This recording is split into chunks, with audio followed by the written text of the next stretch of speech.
It's time for the View in Your Mirror podcast. I'm Katie Harms, and along with Lisa Rubin, we help you check in and curate the best possible you and the best view in your mirror. We share tips, tricks, and strategies from our 35 plus years in our respective industries. We talk about your day from morning to night and everything in between. We share our uniqueness, relish in our shared experiences. Along the way, we share conversation with fabulous people who give us their own thought-provoking insights. So come along as we help you hone the best view in your mirror. Lisa. Good early morning, my friend. Good early morning, Katie. I bet that you're thinking what you're going to eat when we're done recording this podcast. Well, I am not so much, because I did have a little bite before we started recording the podcast.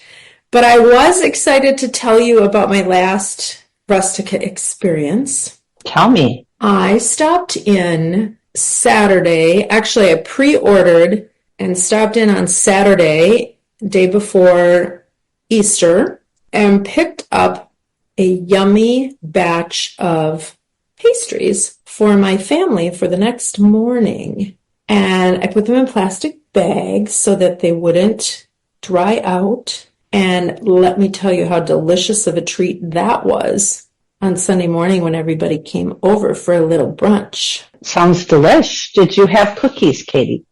I bought 2 packs of cookies, Lisa, because I could not resist. And I brought one to our friend Anne Marie's house with a little candle for a little thank you gift because she was having brunch later that day. And then I set one on the table because we happen to have our daughter and son-in-law and grandkids living with us for a while they're doing a little bit of a remodel. So therefore, I was the hit of the day. It was me and the Easter Bunny. We were both in good standing, I think. That's great. I have to tell you, I forgot to tell you this, but we'll just do it on the podcast. So I was talking to a client who is attending our live event, and she listens to every one of our podcasts, and she's actually coming in. She doesn't live in Minnesota, so she's flying in. And she said, Lisa, are you going to have some of those cookies at your live event? And I said, you mean the ones I talk about all the time? She goes, yes. I can't leave home without trying them. And so our whole conversation was about the cookies. Well, actually where she's going to stay, but also the cookies. And I said, I'll put them in the freezer for you so they'll be cold, so they won't get all melty in case it's warm. And then you can have them frozen because they're also delicious frozen. Or when you get on the plane, they'll be thawed out and then you can have them. Oh, what a good idea. And she was very excited. Very excited. You know, now you give me an idea for what we need to have in our takeaway bag for our people. I know. We're talking about this live now. We're recording live on our podcast. I know we're putting pressure on someone, maybe ourselves. We'll see if we can make that happen. I think that would be incredible. In the meantime, Rustica Bakery is what we're talking about. Our presenting sponsor, who we can't say enough good things about. And I believe they've got their Wayzata location in the works. We can talk about their Edina location, which is by Lifetime Fitness in Southdale Mall. So you don't have to go into the mall to get to Rustica. So if you're in a hurry, phenomenal parking right there. Run in, run out. I've never had a problem parking there. And then the other one is off of Lake Street on Bede Makaska, right by Burger Jones, Punch Pizza, that whole little mall there. Also phenomenal parking. You can tell I'm all about efficiencies in parking, right? So that's important. The other thing I did when I was there, Lisa, is I bought a couple of gift cards to Rustica Bakery to keep in my purse for when times arise where you just need to give somebody a gift certificate. That's a very good idea, Katie. Isn't that fun? So I bought a couple of gift certificates. So I love them. I think their staff is great. The coffee's amazing. Or I'd be the person to go, oh my God, I have a Rustica gift card. I think I'll use it now. That would be me. You buy it and you say, well, that's good. Yeah. Get this. Oh my gosh, somebody gave me a gift. Yeah, I know. Oh my God. I didn't know I even had this. That's hysterical. I want to switch gears a little bit. Spend a fair amount of time in the car, right? I was looking up a statistic. Because I was thinking about this, because our guest spends a lot of time in the car. We'll talk about her in a second. People who have kids who are in sports spend 72 trips on average in the car taking the kid to a sporting event, not to talk about school or anything like. And then if you have multiple kids, you're spending a lot of time in the car. And I think about all the time we flew and did all that when we were traveling with our kids for sports and just traveling in general. And, you know, you're packing light, you're packing whatever, but you have a travel outfit. What's your travel outfit look like? Yeah, I call that the airplane clothes. Even if you're not on an airplane, I call it the airplane clothes, the airplane outfit. For me personally, I have a dressier pair of leggings that are very comfortable, very soft, easy to wash if I have to. And then I have this dressier, let's call it hooded sweatshirt, but it's dressier. And it has a hood because I'm a germaphobe. And in case I am not comfortable, either in my Uber, Lyft, or the airplane, I can throw that over my hair. And I either have a short sleeve shirt, depending on where I'm going, or a long sleeved top underneath that if I want to take off my hooded sweatshirt, I can, and it still's going to look good. And then now I'm traveling with a pair of Veronica Beard lifestyle tennis shoes that are extremely comfortable, and they're a little dressier, and I love them. And you said slip on? Yeah, they look like they tie, but they slip on. Yeah, I think I have the same ones. We'll have to compare notes. Wouldn't surprise me. It's so funny. You and I are polar opposites of height and coloring and all of that, but so many of the things I love what you wear. Like we'll be talking about something, you'll be like, oh yeah, I bought that, which is really fun. And when you get to your location, what do you do with your airplane outfit? I have a Ziploc bag because I roll and put everything in Ziploc bags when I'm traveling, or packing cubes if you prefer those. And I roll it up and I put it in that Ziploc bag. Hopefully, like when I zip it up, all the germs and whatever is on there dies. This is what I think, right? And it stays in there until I'm ready to go home. Socks and underwear go in a different bag. Yes. Finding that out? Yes, thank you.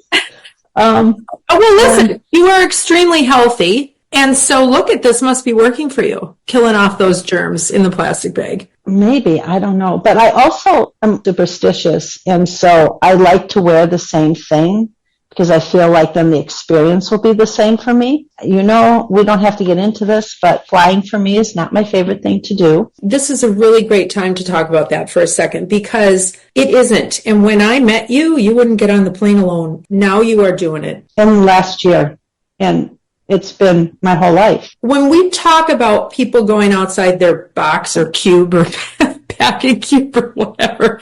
How about get over your fears? Getting over your fears, Lisa. That is a big darn deal. I call myself the independent flyer now. Yes. And doesn't it feel good? Yeah. But I go into like this whole thing. So having that same outfit and doing kind of a routine for me helps me. I don't take medication. I don't want to do that. Right. So this is kind of my medication. It's like I have this routine. So I'm sure there's plenty of other people that also do exactly the same thing. Well, you've also set things up on probably both ends. We're gonna talk with Chey Eisenman, who is she owns a company called Chey Car, and so she is a professional driver and has beautiful vehicles and hauls you wherever you want to go. You have someone similar, because I met him, and a shout out to Mr. Z in Chicago. So talking about your strategies and how, you know, you get off the plane and you've got somebody there who's very familiar to you. Yeah, I mean, he's great. And it's comfort food for me. And he tells me, like, I have to text him when I land. And sometimes he can't personally be there for me because he has people that, you know, trade off and drive for him. And then he gets nervous and he's like, I've called him. He's at this door. You call me when you get in the car. I want to talk to him, make sure it's the right person. Like, you know, and so I have this comfort where I'm not concerned about getting into a stranger's car, traveling alone as a woman in a city that's not mine. And many people experience this all the time. And I'm sure that a lot of my clients who travel a lot to specific cities probably have people that they know they can call, or if they don't, they should consider it. And this Chey, who we're having on today, is one of those people if you came to Minnesota. Yeah. So It will be fun to learn about Chey from her background, how she got into this. She is phenomenal to follow. I follow her on social media, Chey Cab. That's how I first learned about her, and I've used her several times. She has a really fun take on things. You can imagine what people see and learn and hear in a car. We've heard the stories before of people who have quietly listened to the person they've driven and made similar stock investments or whatnot and ended up millionaires. So what you learn, I think, in that time and space is probably very interesting, and her take on it and how she presents it on social media is really fun. it's kind of like when you used to drive your kids in the car, and the only time you got information out of them is when you were in the car, because I don't know why that is, but it is. I am sure that she's heard conversations or couples or children or people fighting or whatever it is, and they get out of the car and they think, oh, that person didn't hear a word we were saying. I know. It is very interesting. I know I would talk about it windshield time. We lived in central Minnesota for a number of years, and our kids were playing volleyball coming down to the cities for practices a couple times a week. So I would have a good 2 hours both ways in the car with the kids, right? And it is funny, or the kids would be in the car with other kids and they'd be talking about stuff, and it's like they would forget you're driving them. So you would learn things from your children. Oh, yeah. You have to just sit there with your mouth zipped. You could not comment on it. Otherwise, the magical spell would be broken. Yes. Good and bad. You've heard about, like when they were younger. And it's like, ooh, I didn't want to know that, And then you had to figure out how you were going to come at it back differently. Well, so fun. Well, I'm sure Chey will share some stories with us. She's St. Paul based. I know she drives a lot from the capital. And while we don't talk politics per se, it will be interesting to hear her take on some things and see what Chey Eisenman is all about. So let's welcome Chey. Chey Eisenman, how are you? I'm good. Good morning. Good morning. Thanks for being with us. So we talked a little bit. We did our intro. We talked about what you do, Chey Cab, and you just have such a fun presence on social media. And I've gotten to meet you having you drive, which is just such an incredible experience. And we were talking about airplane clothes. What is the craziest thing you've seen somebody wear when you pick them up to go to the airport? Or pick them up to go anywhere, I guess. Well, we had a ginger family that we used to drive in Minneapolis. And I say ginger family because they were all redheads, husband, wife, kids, and they were, as you can imagine, they were a ball of fun. And the first trip they took kind of coming out of COVID, I want to say it was like a spring break trip of March of 2021, kind of when everybody was getting their vax and they were ready to jump out and party, right? I went to pick them up and it was like 4 a.m. And this family, like, they're a fun handful, as you can imagine, with that many gingers in a household. And the mom comes out with like skin tight, sparkly green, fun party pants. And she's just like, and she was like, these are my travel party pants or something fun. Yeah, I forget exactly what she said, but it was like, it was just so much fun. And you probably had to be there to see it, but they were skin tight and, and sparkly, and she was all decked out and just kind of making the most of it. First time traveling since COVID, that sort of thing. Was it a spring break trip? So yeah, I believe it was. So it was probably close to March. They were doing something for St. Patrick's Day. Probably. Yep. I love that. Well, as if a family of redheads wouldn't gain enough attention, and then throw that into the mix.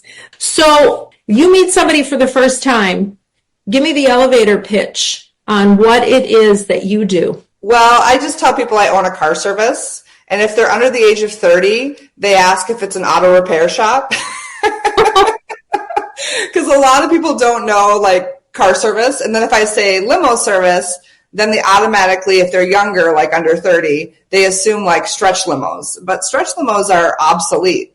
So sometimes I have to explain, like black car transportation, like to the airport, to events, that sort of thing. Younger people don't always know like what limo service or car service, because they were raised in the age of Uber. So sometimes I do have to explain that. Now, obviously, I do way more than just drive people, but for folks that don't know that, I just usually keep it simple in terms of, I'm a chauffeur, I own a car service, I keep it pretty. But those who know me well know that I do a lot more than just drive people. All right, so let us get to know you better so that you can know all of the things that you do when you're not driving, or maybe when you are driving. What else comes into your lexicon?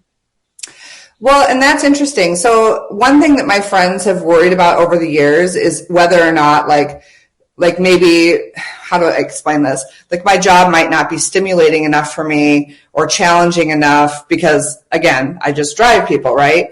But I think anything we do for a living, it is what we make of it, right? So over the years, there's just all these other things I do. Like I poll elections. People give me tips on breaking news in the community, give me hot leads on what's going on politically behind the scenes. So I usually have like a heads up on, this person's resigning, this person is going to announce their run for Congress or whatever.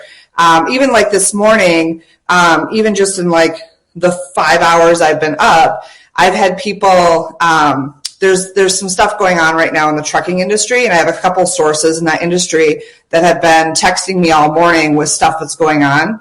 And then I also have a lot of people in my industry. We have kind of a crisis because our industry is powered by GM, meaning like the Escalade, the Suburban, the Yukon, and all the engines are going out. And GM just issued a recall on these engines, but it's super complicated. And so even just this morning, I had limo drivers around the country that were blowing me up like, okay, now that this recall has been issued, can I be reimbursed for the $11,000 repair I did?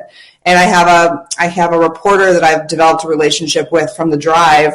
He's an automotive reporter, and he and I have worked really closely on I helped him break this story, and we've worked really closely kind of on this crisis. And so he and I have been texting this morning in terms of like what his sources within GM are saying. So like there's a lot that I do that's well beyond like picking people up and taking them to the airport. So like that's exactly like what happens with me, right? I always say that doing the clothing piece for my clients is just the frosting, but you got to make the batter before you can put the frosting on. Yeah. And that's your batter. The frosting is you just get them from point A to point B. And you're someone's secret weapon. Like you are a secret weapon to a lot of people because of the ability that you have to get information out. And also, now this has got to be something that's built up over time with a lot of trust. Yes, absolutely. And there's the added value. So like in the age of Uber, people can just Uber, and there are times when Uber makes sense, right? You need a quick ride in the next 5 minutes. You're not going to necessarily try to like get me to fall out of the sky. But there's added value that goes well beyond just ordering a ride to the airport. And after doing this for many years, there's pattern recognition, right? So I can kind of give my clients travel advice and say, just as a heads up, that flight always has issues. So make sure you have a backup flight booked, because Delta, for whatever reason, they turn that plane around from Orlando to go to Paris, and they always have mechanical, and it gets like 10 hours delayed. And so make sure you have a backup flight, whatever. And so that kind of stuff can really save people in their travel experience, and it's added value. Or maybe I help them leak a story or get out something important into the community that they want known, but it can't come from them. Yes, so you're like the vault. I understand the vault. Mm-hmm. I understand the vault big time. I feel like I'm in, like there's a vortex going on in a good way. You two probably share some of the same clients, really, which would be, I don't know. If you could only talk about it. I call that HIPAA rules. I have HIPAA all the time. Yeah. No kidding. Okay, so go back before Chey Car, before you started this business. What were you doing? Going way back before I was even driving a cab, I worked for a tech company in the North Loop, and I worked at Chino Latino in Uptown. So I go work my 8 to 5, in the North Loop, and then I would go work at Chino Latino in Uptown. And I made just as much money working at Chino as I did at my day job, but I had so much fun there. And I was in my 20s, and like it was like endless pool. Like it helped my dating pipeline, constant stream of dating guys. You know what I mean? Like, because working at Chino was like the hot place back then. And then I got laid off from my tech job in 2009, and I started driving cab as a joke, actually, and mainly because I suggested it to my friends as a joke, and they all kind of like freaked out. Like, why would you drive a cab? Nobody drives a cab. And I was like, why couldn't I drive a cab? It wouldn't be that hard to overachieve. And I knew that cab companies made their money off people renting cabs for $600 a week, not from people calling for rides. So I knew it wouldn't be that hard to get a cab.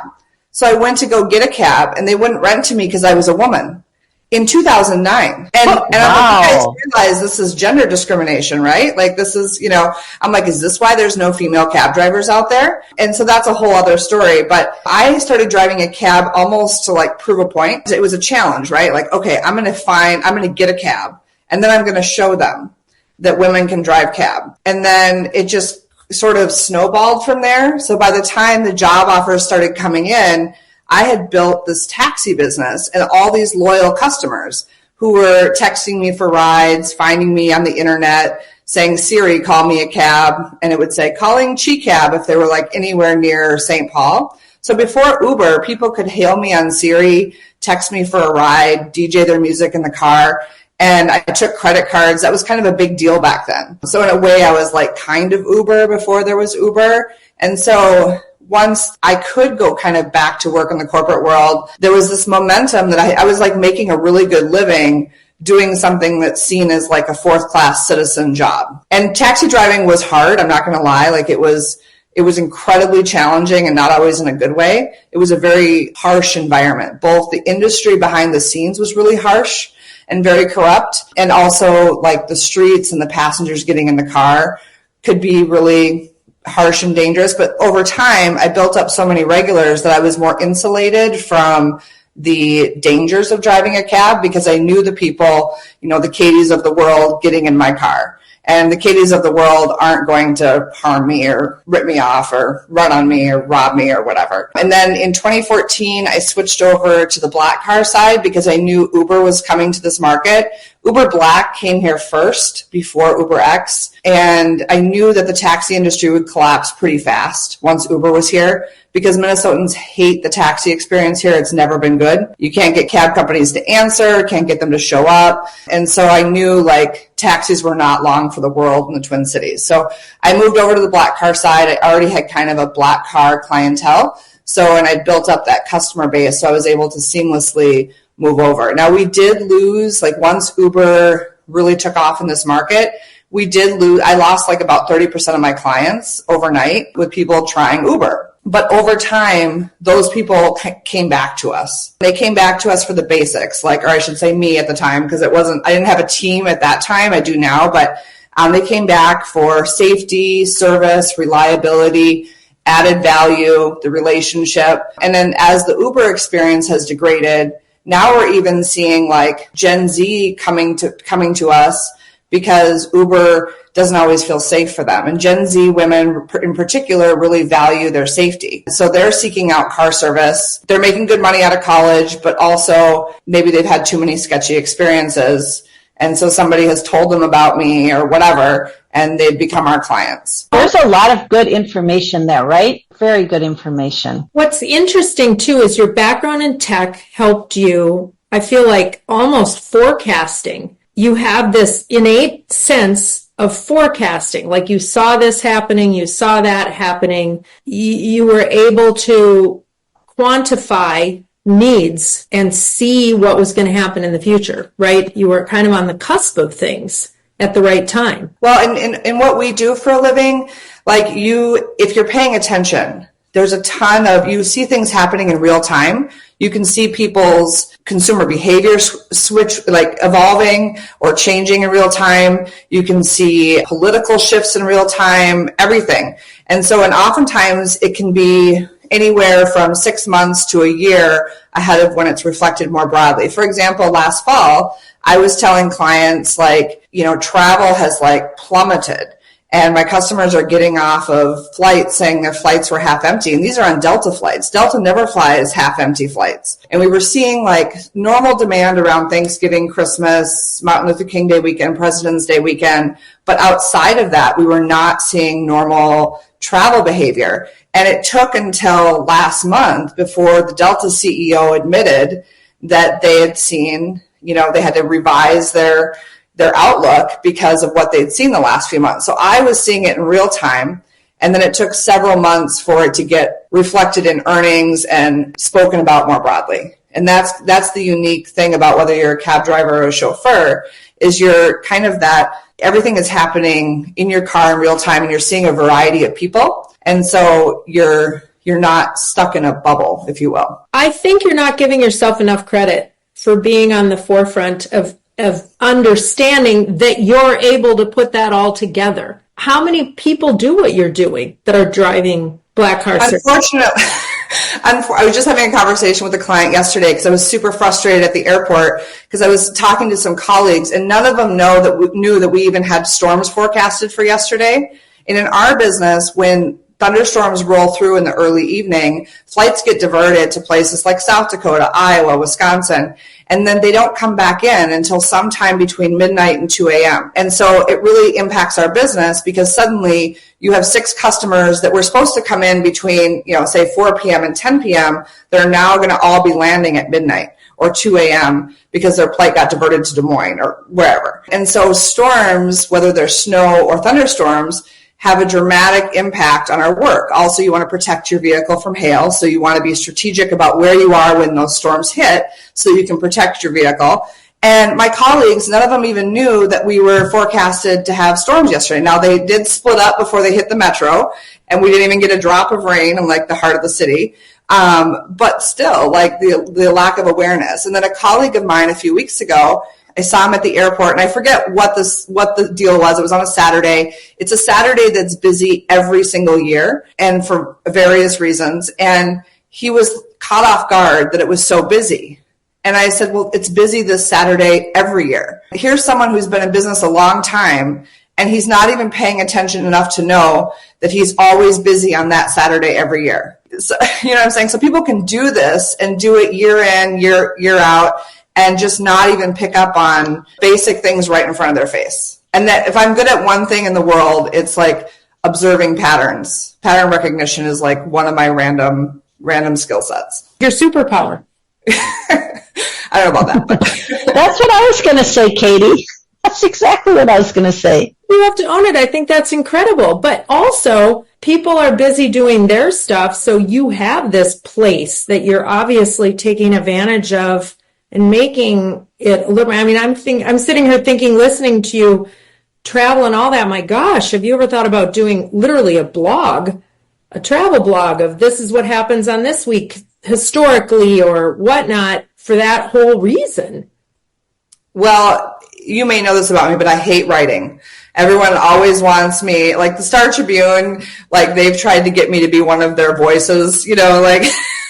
People are always trying to hit me up to write and do it. And I get it. I have lots of interesting content. I get it. But I hate writing. So I don't know that, people want me to write a book, but I hate writing. So I don't know. I'm the same way. I'm the exact same way. And that's actually how Katie and I got connected early on.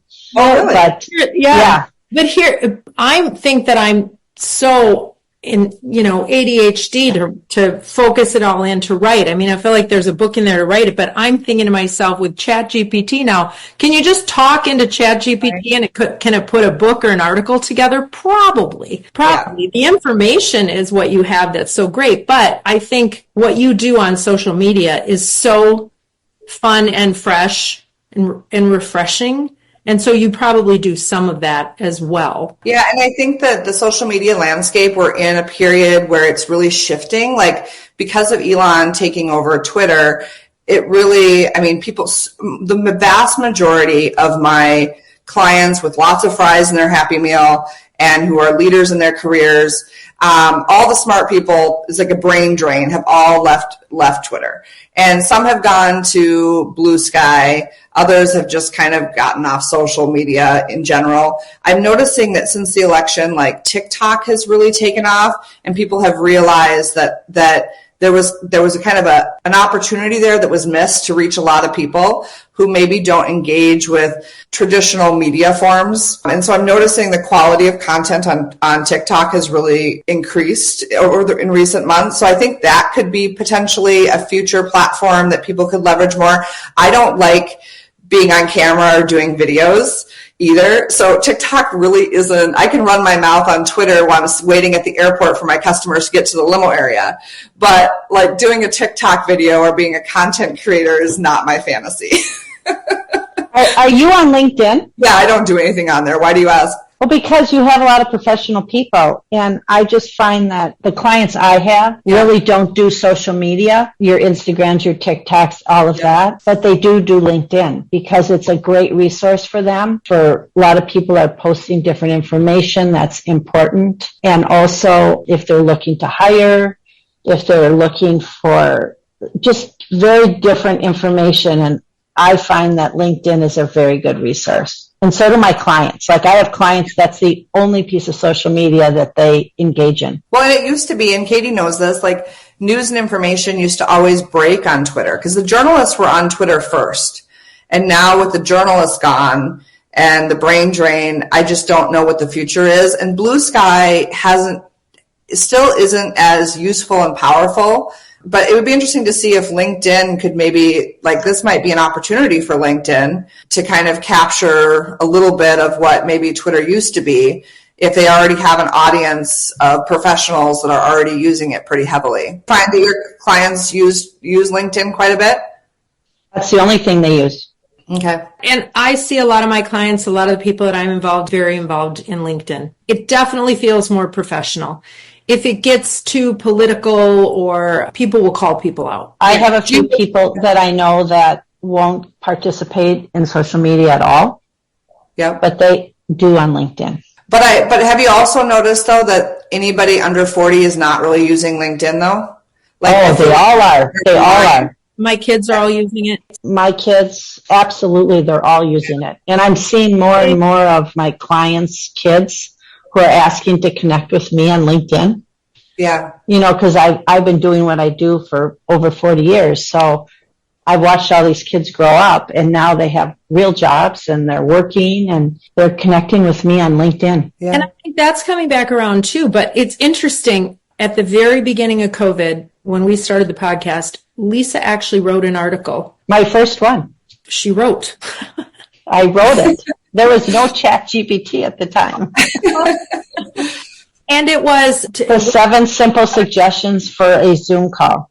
Yep, 7 simple suggestions for how to Zoom, essentially. Did you go viral? 2,400 views in 24 hours. So not viral by that standard, but by the standards of, for us, it was like, wow, people are wanting this information. So in my mind, of course, I'm always like the ideas person. I'm like, Chey, that would be your start into LinkedIn. The reasons why you want a professional car service as opposed to, you know, like. But also, that's where you can do a newsletter. Let's call it a blog, but like all the things you're talking about on this podcast, people on LinkedIn would be absolutely engaged in that. I feel because like they're traveling all the time. Your aunties saying, come on, right. Well, I do have a lot of clients asking me to do a newsletter. They're like, where can I like follow you to get this information that we're talking about in the car? Like I'll explain something interesting and people will be like, that's fascinating. Like, do you have a newsletter? Do you have whatever? And I'll just say, oh, just follow me on X or Twitter or whatever. And I talk about some of this stuff on there, but then they'll say, well, I'm not on that platform, you know, so that's a good idea. That's a good idea. Yeah. What I loved about being in the car with you too is we were talking about something and the conversation obviously came really easy and Dana was involved in it. And actually you pulled him in. You guys were talking more. We were talking medicine and all that, but you said, okay, let me tell you a story. And that actually was about teaching history in the schools, talking about what kids weren't learning from a historical standpoint. I think it was the Holocaust, wasn't it? Oh, yeah. Yeah. But what you did is you said, okay, how much time before I drop you off? So I want to see if I have time for this. Like, I want to make sure I have time to give this what it needs to give. So it was even that, okay, I've only got you in the car for another 9 minutes, and I know this story to get it to you, which happened quickly in your mind. But I thought, well, that's really cool. You are obviously used to really working on a time limit. Yep. In what you do. And so you have built this natural ability to deliver what you need to deliver in a quick, concise manner. That's a gift. Maybe another superpower.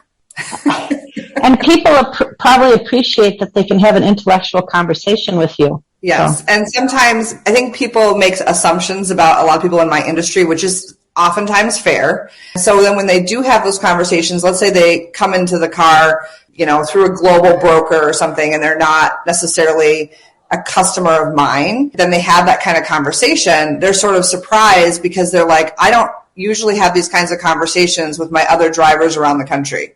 And these are people that are in car service all the time, wherever they go. The global broker, whether it's Mark Cuban or whatever, he doesn't book with like Chey in Minneapolis and Bob in Chicago. He works with the global broker that contracts out and farms out those orders to the Cheys and the Bobs, wherever Mark Cuban goes. And so when they have a conversation like that and they don't know me getting into the car, they're oftentimes like, they find value in whatever it is we talked about. I think they're a little bit surprised and curious because they're not used to that kind of, interaction with their drivers.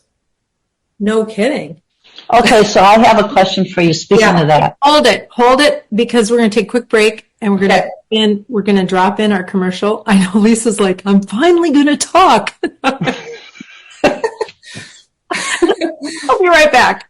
You are invited to make your way to a beautifully inventive and delightful store in the Galleria called Sweet Ivy. Becky Leffler's inspiration for the store comes from her vacations in Marco Island, where she relished in the sensory delights, intoxicating aromas, vivid colors, and exquisite products in the local gift shops. She has gone on to curate a beautiful selection of apparel, shoes, accessories, and gifts born of her love for unique products and her unwavering belief in her vision, brought to life and cared for by a fabulous staff. Feminine, chic, pieces that will elevate and stay in your wardrobe for years to come. Brands like Tyler Bow from Rhode Island, Spartina 449, and Magic Pants by Lise. Not to be forgotten is Littles by Sweet Ivy, their predominantly children's store and home to Barefoot Dreams, which you need to experience. Give yourself the gift of this store in the Galleria. Shop Sweet Ivy. ShopSweetIvy.com. Okay, so now you're going to have me try to remember my thought, right, Katie? But what I was going to say after the conversation we were having is, what is the funniest thing that you can remember that has happened in a car, or somebody who maybe was, I don't like the word celebrity, but someone that you were driving around that maybe you had a different impression of, and then they get in the car with you like children with their mom. They start talking or they make you laugh or something happens and it's so memorable that you still remember it. You don't have to say names. That was funny? That was funny or, yeah, funny. Can we go with memorable? Memorable. And how PG-13 rated can we get here? Like, you just can't swear. Oh, okay. All right, fine. Well, this isn't funny, but I actually just told this story yesterday, so it's kind of fresh in my mind.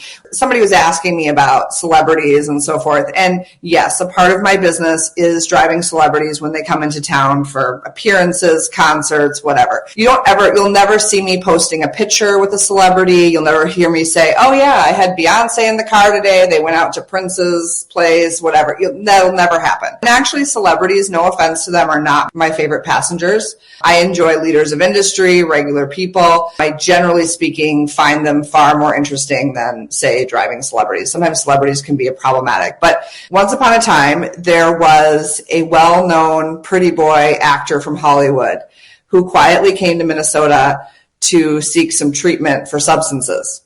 And he was up at the facility that's way up by like Center City or Chisago or wherever it is up there. And I went and picked him up, and he wanted to go to a hotel in St. Paul specifically.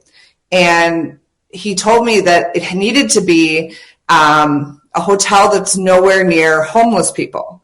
And of course, downtown St. Paul, you have lots of unhoused people. You have, like, I think Dorothy Day and whatever else. So there are quite a few people downtown St. Paul. And so I told him I needed more information, because one of the nicer hotels that someone like him might stay at in St. Paul, even though he'd probably prefer to stay in Minneapolis, he wanted to stay in St. Paul, would probably be the St. Paul hotel. That would probably make the most sense for this person. And I said, I'm going to need more information, in terms of why it can't be anywhere near, an unhoused population. And he said, when I get messed up, and I'm about to be very messed up. So he was leaving treatment to not continue treatment, if you know what I mean.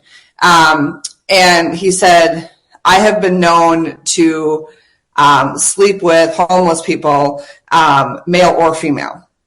And thank goodness for Botox. I have been getting Botox since I was in my early 20s. If you work in the service industry, it's important to have Botox, because if all of your reactions show on your forehead like mine tend to, it's super important that your forehead remain neutral at all times, because if someone tells you something shocking, it's important that they do not see your reaction.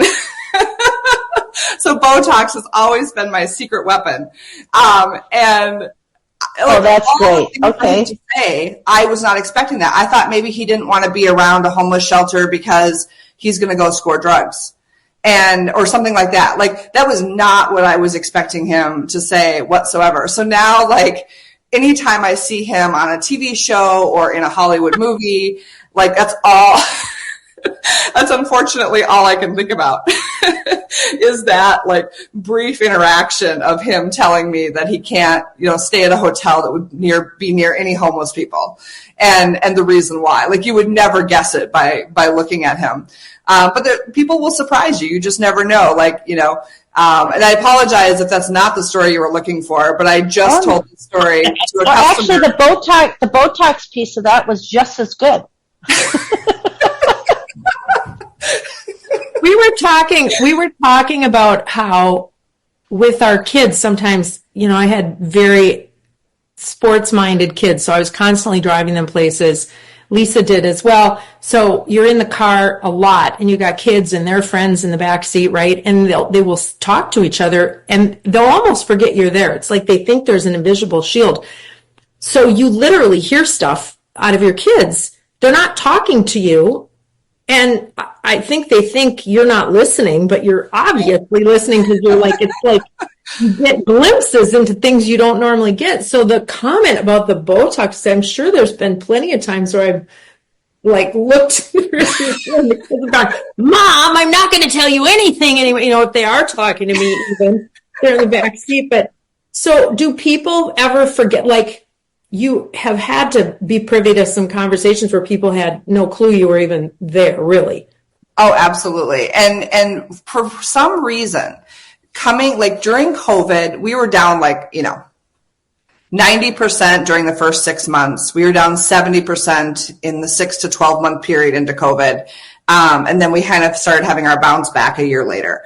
But while we were in that weird time, and even coming out of that weird time, I don't know if it was because people were so isolated, they wanted someone to talk to. And there was this air of lawlessness. It was coming out of the George Floyd time and all the stuff that was going on. I think people just felt like there was no consequences for things.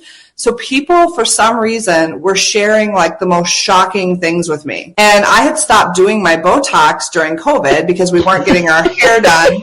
I wasn't making any money. And that was when I actually needed my Botox the most, because people were telling me things where I'm like, I don't think you should be admitting that you just committed PPP fraud.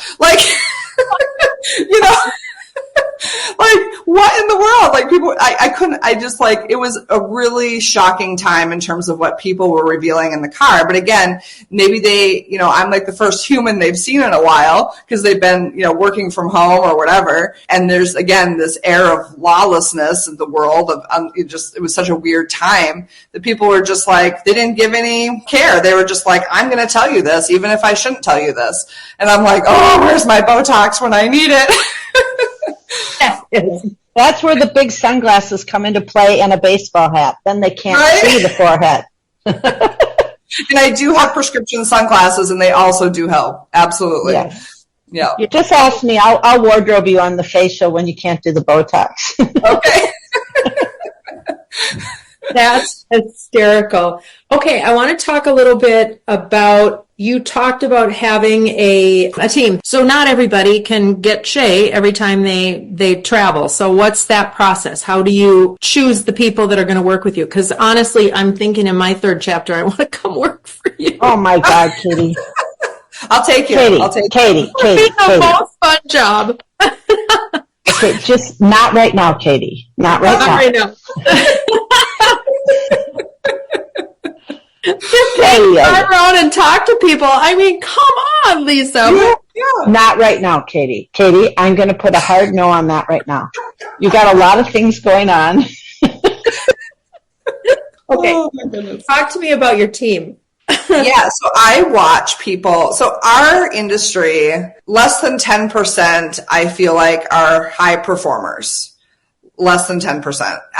It may even be closer to like 5%. So not everybody meets my standards. I watch people for a long time before I approach them. A lot of drivers try to like solicit me for work and beg me for work, but I've already watched them enough to know that I don't want them anywhere near my customers. And so things that I watch for at the airport, I watch for drivers that always seem to be there well ahead of the customer and are in good form. When I see somebody who's there well ahead of the customer, that's somebody I know that doesn't take chances with time.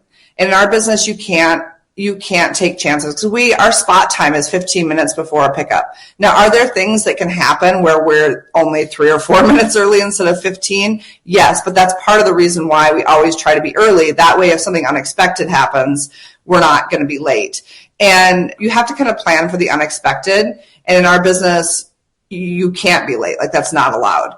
And there's so much that goes on that's out of our control, from traffic to Delta. I mean, a plane could land on time and we could think that we're going to make it back for the next customer, but like maybe the plane took 45 minutes to gate and then the bags took another 40 minutes or whatever. And so I watch drivers because I figure the way they are with their customers is a reflection of how they'll be with mine. There's a young man on my team, Jonathan, and he's in his 20s, and he goes to school at the U, and he has a baby, and his dad is also in the business, and his dad is very sharp looking, very handsome, super nice, but it was his son that impressed me. His son was so conscientious, and I never saw his son like rushing into the limo area right as the customer was getting there. Jonathan was always in position well ahead of the customers, and he just kind of had this old man, reliable, and that's the other thing too, is like sometimes we only get a couple hours of sleep in between work days, and we can't oversleep at 3 a.m. to the airport or whatever, even if we had a midnight arrival that we did. And so you have to worry about, are any of these drivers going to oversleep? And so I can, just by watching drivers, I can get a sense of how seriously they take these things. And I have 2 drivers now on my team who are in their 20s.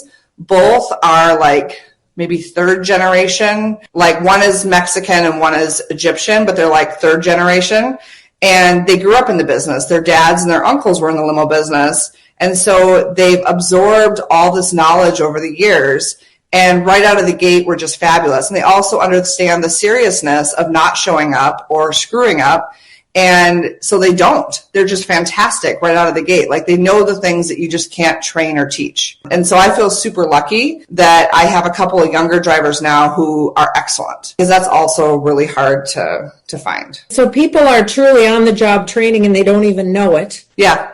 I think some of the things you're talking about are so true in so many industries. It's a mindset of being on time, being early, being set up for no failures. But even the things you don't think about, all the things that go into, I remember we were doing the family trip, and actually it was a different trip, I think. And you contacted me and said, do you check bags or are you carry-on? This flight is notoriously bad with being late or whatnot. And I thought, well, just even to have that information so I can decide how I want to react to it. So you're giving this information to people to allow them to be better at whatever they're doing. So it's like a mutually beneficial. At what point did you realize this is a long game? This is not I'm just in this for a little while. Was it when you decided to go black car and that you really dug into it as a business? That's a good question. I think it was actually, I dug into it as a business while I was still a cab driver. I decided to embrace that I wasn't the traditional cab driver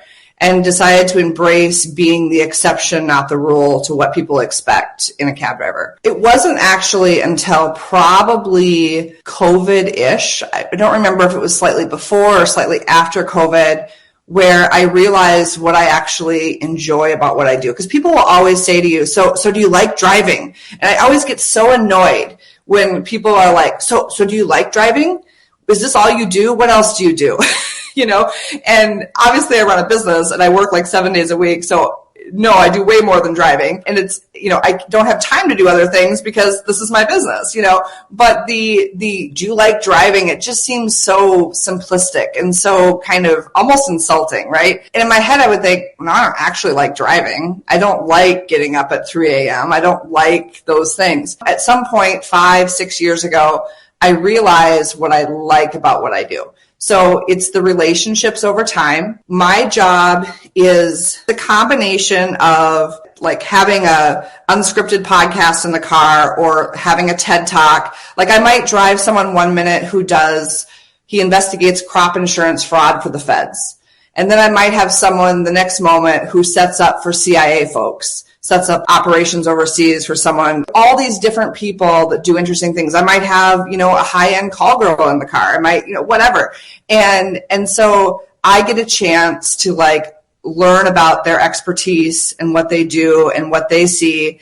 And it's absolutely fascinating. And then I can also like have a broad view of society. So if there's like things coming that people should be concerned about or whatever, I can kind of see that unfolding. And those are all the things that I really enjoy. Now, when I was a cab driver, it was slightly different. Like imagine like a really gripping TV show where you just have to binge watch the episodes because it's like so exciting and you never know what's going to happen in the next episode and you stay up all night like watching and binge watching because you're just like kind of addicted to it. Cab driving, there was a little bit of that. People left the scene of murders in my cab. Like that was a whole, like all sorts of crazy stuff happened that you just couldn't script or predict. That was exciting. I mean, was it sometimes dangerous? Absolutely. But it was really exciting. There's a lot of boring jobs out there. And my job has never been boring. And I think all those different things are what I actually enjoy about what I do. And like I said, what you do for a living is what you put into it. And I could just drive people from point A to point B and do nothing else, right? But why would you do something and not do it all the way? Well, that being said, how do you balance work life and personal life? Because for someone like you, and how do you decide, do you take a day off during the week? Like, how do you refresh, regroup, be with friends? So how do you do it? Well, I mean, we have busy seasons and we have slow seasons. And when I'm in my busy season, my friends just know they're probably not going to see me very much. That's just kind of the way it is. But when it's in my slow season, then that's when I make that stuff a priority, like catching up with folks. I went on a girls' trip recently to Mexico. Like that's the time. And then also in our business, we can't really control when people need us. One day might be super busy and then the next day might not be busy enough. And so I take advantage of those kind of down times, if you will, to be able to have a life. The one thing that I've struggled with the most, though, is I really don't have any control, except for maybe in the slow season. I don't have really control over my sleep because so much is beyond my control. Like when the clients need me, delayed midnight arrivals on Sun Country, all that stuff is kind of out of my control. And then the other thing that I've struggled with that I have yet to really feel like I've been able to kind of figure out is dating has been really hard in this industry. Like before I was in this industry, I'd meet a guy, I would say, oh yeah, I work in tech, whatever. And people, they always say like the rudest question you can ask somebody is, what do you do for a living? Because it's how people size up your education, your class, your income, all those things. And so when I would say I worked in tech, even though I technically make more now than I did when I worked in tech, people are like, oh, okay, so she must have this amount of education, she must have this amount of class, must make roughly this amount of money, and they can sort of put you in that box. But as soon as I started doing this for a living, a guy would be like interested in me and we'd be out, whatever. And the minute he would ask me what I did for a living, and then he would say like, so you actually drive a cab or you actually drive a limo? And then I say, yes, I do. Oftentimes, immediately it's like game over. And that has been over 15 years. That's been really hard for me to navigate, because instead of asking more follow-up questions to realize that I'm probably not the typical cab driver or limo driver, and I've built up a successful business and I do a lot more than that, it's just like conversation done. They think I'm a homeless Uber driver living in my Tesla or something. And so that part I haven't like figured out. Can't you just say that you own a car service? I do, but like people have a perception of the industry. They'll say, oh, so like Uber? They don't, you know what I mean? Like, I think some people just don't know. And so they'll be like, oh, so like you do Uber? No, I don't do Uber. I've never done Uber. Like I own a limo service. But again, we put people into class buckets based on what they do and make assumptions about their level of success. So that actually has been a bigger challenge for me than finding balance of seeing my friends and going out occasionally and traveling and stuff like that. Well, you clearly haven't met the right one, because I was just going to say that. That person is going to say, oh, tell me more. Right? That's the guy I'm looking for, the tell me more guy. You want the tell me more guy. So that's interesting. I want to know more. Yeah. Wow. Okay. And how do you upkeep and all of those things? Yeah, that's fascinating. That's fascinating. Okay, I have another question. Yeah. So when you're working, do you have certain outfits that you wear for working that you keep? Because you have to be comfortable, you have to be warm, you have, all these things, because you're in and out of your car all day. Is there things that you think about, or do you just grab something at 3 a.m? You have a uniform? Yeah. Well, so technically in our business, the uniform is black with a white shirt. So black suit or black slacks or skirt, a white dress shirt, maybe a black tie. I found that Minnesotans, like when I'm doing high profile work for a global broker, I'll dress what I call as more spec. But I found that Minnesotans actually are sort of put off by like being, if the chauffeur is like dressed a little bit too sharp. It's hard to explain, but Minnesotans like to, in Minnesota, some of our wealthiest customers, they live in modest houses and drive Toyotas, and then they show off their wealth elsewhere. They'll have a home in Aspen, a home, on Marco Island, whatever. And that's where they keep their fun cars. And that's where they show off their wealth. But in Minnesota, they don't want to be seen as being too showy, or if they own a business or control an industry, they don't want people to think that they're charging too much, making too much. They like to be discreet about their wealth. And so it kind of goes the same with their drivers. Sometimes we get requests of like, please don't dress up. Please have the driver not dress up, because they don't want to be as showy. But what I found is like, I also need to be functional. I work long days. I in the wintertime, luggage is dirty and whatever. So I've found that like, I have some really cute sorrel boots that are waterproof, but they're also like partially dressy. And they work really well in the fall, winter, and spring. I get a lot of comments from my female business travelers like, oh my gosh, those boots are great. Like, where did you get them? And then I have like kind of a rotation of outfits that I usually wear depending on the season. I also I'm kind of at that stage in life where my body has changed quite a bit. So sometimes dressing isn't as easy as it used to be. Because of my body type and my size. But I do have like certain outfits that are like exclusively work. And oftentimes my favorite pieces that I feel most comfortable in, I'll own, like actually the dress I'm wearing right now, I own it in 2 sizes and I own 4 of them. I own 4 of the same dress. Because it's so functional and so comfortable that I wear it a lot. So I have multiple of the same things. Well, that makes sense because again, efficiencies, the amount of time that you have to call your own, you want to use the least amount of it before you have to go out and, again, you are a very time dependent business. Yes. And if you're giving your client your all, which you clearly are, you're early on everything. And so it's not just the hour of time that you've devoted to them, you've got time on the other side of that. Yeah, I don't have time to stare in my closet and try to figure out what I'm going to wear. And then I'm also a little bit limited because, again, like I said, there's kind of an industry standard of black and white. So I need to be as kind of close to that as possible. So I don't get to be, if I'm creative with my outfit, it's going to be in things like my shoes or my glasses, things like that. Like those are the areas. Or your nails. And you know what? Everyone knows I always get my nails done.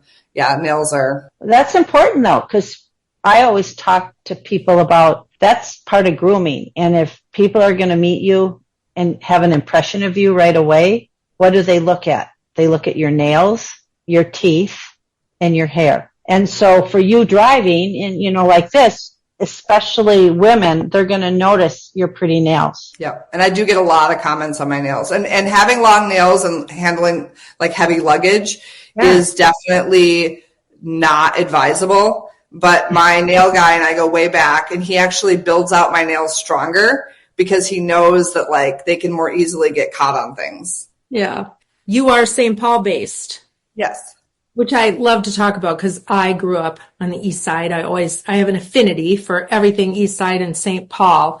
So do you do a lot of capital driving? You do a lot of, interesting things, right? This is the last thing I want to talk about before I go. Interesting things politically.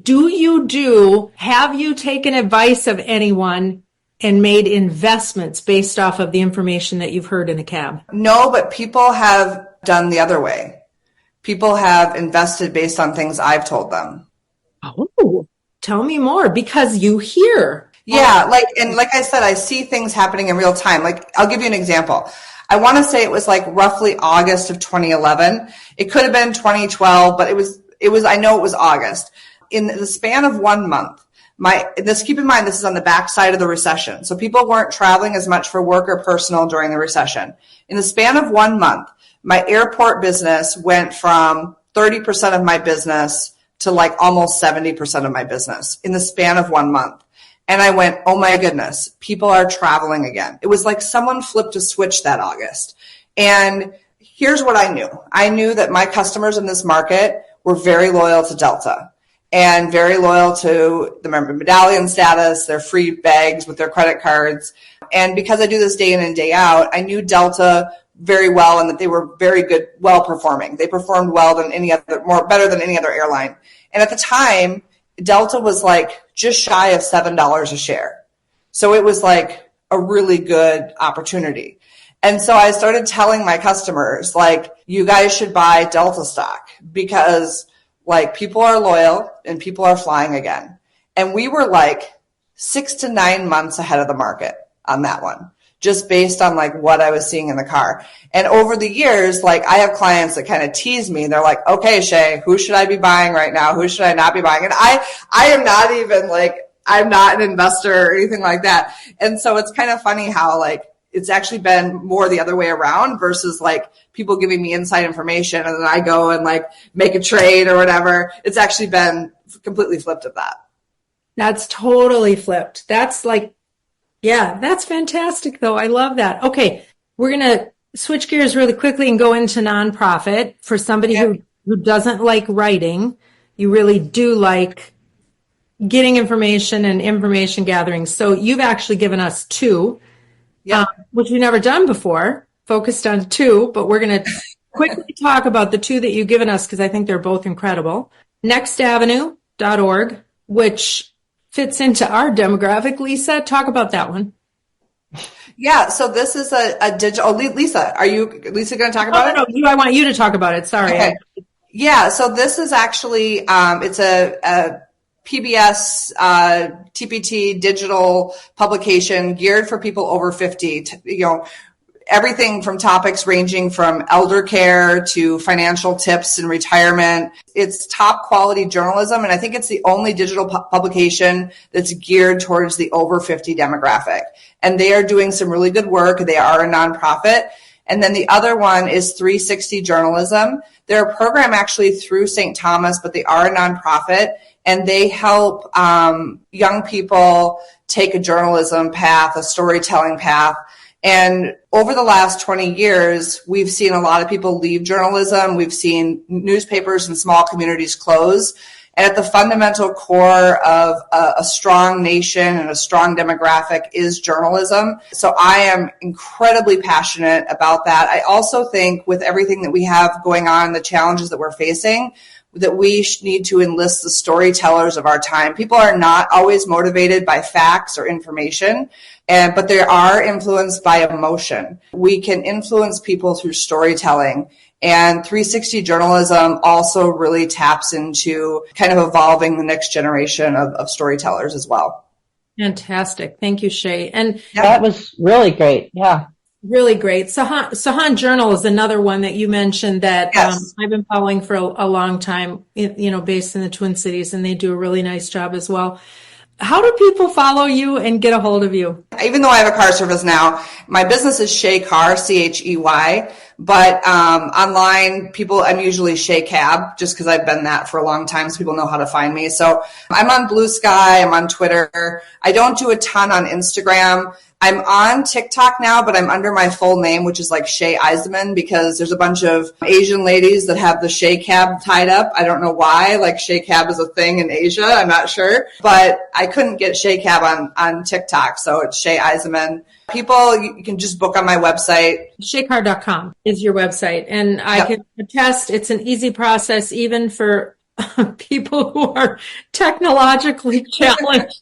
You can get through it, and you were very kind to walk me through it, and so appreciate you. Lisa, any last quick questions, thoughts? Well, I'm going to ask you a very random question. Yeah. If you were a dog, what dog breed would you be? You're asking a cat lady. Okay, if you were a cat, what cat breed would you be? Oh, good question. I'd probably be an orange tabby. An orange tabby, and why? Probably because they're outgoing, right? They're the most I'm outgoing. I'm a little bit of a troublemaker. I'm a little bit spicy. I'm going to be the cat that tries to do something goofy and then gets their head stuck somewhere. So, and orange tabbies, they're always getting into a little bit of trouble, but they're very loving and very fun. Okay. So.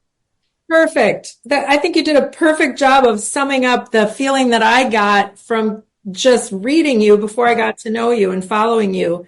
You are delightful. We will look forward to following you on LinkedIn. Yes. I am on LinkedIn, not very active, but I will work on that. Katie, just really quick, how did you find me originally? I found you on I think X. It probably had something to do with something commenting on something, and then you came into the lexicon, because I really don't remember. And I don't know if you can even go back on there and say, I've been following you since how long? I don't know. I mean, I could look into that and see, but maybe it's because you have this secret desire to do what she does. Maybe that's it. Which Lisa clearly does not approve. Well, she's got a lot going on right now. We just have to stay in the lane for a little bit longer here. Okay. You're never in town. So much, how ladies. Do you do this? Oh, how do I what? No, I said Katie's never in the same place. She's never in town. She can't do this. That's true. There's many things, but this is what I love about what you do, though. I mean, we have a friend who she lists herself as a possibilitarian, and I feel like you are a possibilitarian. I don't even know what that is. Okay, what's your definition of that? You are full of possibilities. You just have, and you have all the abilities to then direct yourself of what makes the most sense. You've been ahead of the curve in everything, Chey, so that's not going to change. it'll just be really fun to see what you do. Not that what you're doing isn't enough, but clearly you are a person who likes to have many things going on. Yes, And so, the one is you're steady, to however steady that can be, because it's a constant changing. But you also offer something else that's almost unquantifiable of what you offer in your delivery of information and your way of seeing the world and seeing what's happening. And that's, I think that's all part of your superpower. And it'll be fun to continue to watch you grow. I need to find a way to harness my superpower and monetize it. Beyond just a ride to the airport. And I think you've got something there. And I think that's far beyond what Lisa and I are capable of helping you with. But I think the fact that you're verbalizing it and talking about it and putting it out into the universe, Lisa would tell you to write it on a Post-it note and then look at it many times a day and verbalize it out loud, and things will happen. Okay. That's good to know, Lisa. Thank you for the tip. I've been doing that for my entire career, every week. There you go. All right. Well, thank you, ladies. So if you want to find a man, put that on the Post-it note. Let's end with that. The right man. When I talk about something in the car saying that I want X, Y, or Z, I open my Instagram and there it is, whether it's a certain pair of shoes or whatever. So why can't my Instagram plop the man of my dreams into my feed? Because they're not on Instagram. They're on LinkedIn. Chey, they're on LinkedIn. Okay. On LinkedIn. There you go. Well, what's funny is I've been hearing people are using LinkedIn for dating. Well, in a weird way they are. In a weird way, yes. In a weird way, yes. Maybe that's a smart way. We'll see. We'll check back in with you, Chey. Keep us posted. Okay. Thank you very much. Thank you. Well, thank you, ladies. Well, that was fun. It was fun. It was very fun. She's terrific. She is terrific. Having used her, it was great. She picked us up and then picked the rest of the family up. We went on a ski vacation this past winter, and she had little treats in there for the kids. She's just a lot of fun. She's a good listener. She tells a great story, and I love her. I love her background, and I love people finding their way in unusual ways, really. I was talking to my nephew who has a degree in computer science. And he is at that point of, he's got some other interests. And so we were talking about, I said, I wonder what the percentage is, and I should have looked it up, of how many people actually use their degrees in their businesses that they go into, right? There is a lot of information on that out right now. There is a lot of information on there. And I think it's actually a pretty small amount of people who actually end up, end of their career having used what their original was, right? So it's fascinating. It's fascinating how people find their ways to what they do in life. So I can highly recommend Chey and really thank her for the time that she spent. Lisa, if people want to get a hold of us. I know. We're on LinkedIn, Katie. Yeah. We love LinkedIn. We are Instagram, Facebook. Am I missing one? I don't think so. Not that we really spend any amount of time on. Yes. But they can go to our website and they can get a lot of information on theviewofyourmirror.com. We post everything on there. Nice and easy. We always love hearing from you. It makes me smile every time someone says, I listened to your last episode. It just makes me feel good. We just love what we do and spending the time. My gosh, what a privilege to have people share their time with us. So we hope you know how much of a privilege it is to know you. And we hope you know that you are the only version and the best version of you. So every time you look in that mirror, give yourself a smile, give yourself a pat on the back. Know that you are the best you. Until next time.